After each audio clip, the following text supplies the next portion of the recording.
Bonjour, mon nom c'est Louise Dumont, copropriétaire de Raisins Bio-Vital. On est situé à Saint-Antoine-de-Tilly. On est propriétaire depuis 2014. On produit du raisin de table et on est ouvert à l'autocueillette.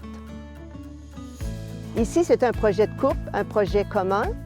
Et dès le départ, quand on s'est consulté, et c'était évident qu'on était biologique pour nos enfants, pour nos petits-enfants. On voyait là, nos petits-enfants venir manger du raisin. Et on a aussi aménagé là, la biodiversité pour les oiseaux, pour les papillons, les abeilles qui viennent butiner. Alors, ça faisait partie là, du projet. Dans nos pratiques culturelles, l'installation des filets, c'est une étape importante. L'installation des filets, on l'a fait au moment là, où le raisin là, change de couleur, c'est-à-dire à la beuraison. Et c'est important de les installer parce que si on ne les installait pas, on se ferait ravager par les insectes et aussi les ratons laveurs. Toutes les bêtes de cette société aiment notre raisin parce qu'il vient sucré. Lors de notre choix de notre filet, nous autres, on trouvait important là, de faire un choix là, qui était pour tous les ravageurs, notamment aussi au niveau de la drosophile. Si vous regardez au niveau du filet ici, la maille est très, très fine.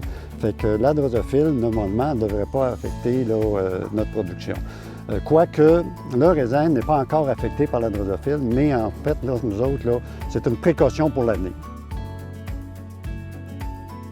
Vous voyez là, ici là, la belle qualité là, de nos raisins. En fait, là, le filet là, nous a préservé notre raisin jusqu'à ce stade-ci. On est en fin de saison et regardez là, comment là, les grappes sont belles. Fait que sans filet, on n'arriverait jamais à ce type là, de résultat-là. Fait qu'on a une super de belle qualité à cause des filets.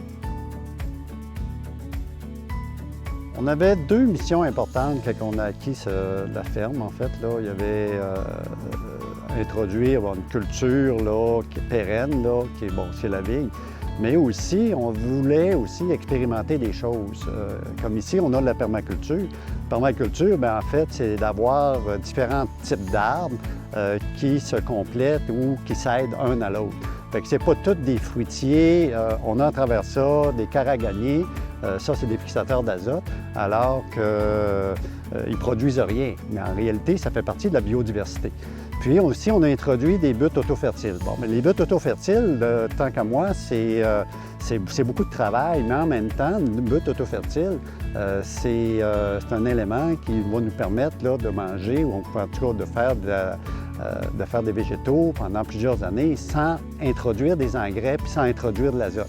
Parce que c'est la terre là, qui produit tout ce qu'elle a besoin pour nourrir les légumes qu'on va y introduire. Fait que, ici, c'est un laboratoire. En fait, comme laboratoire, là, on aime ça, nous autres, l'aspect éducatif, l'aspect aider les gens à comprendre c'est quoi la biodiversité.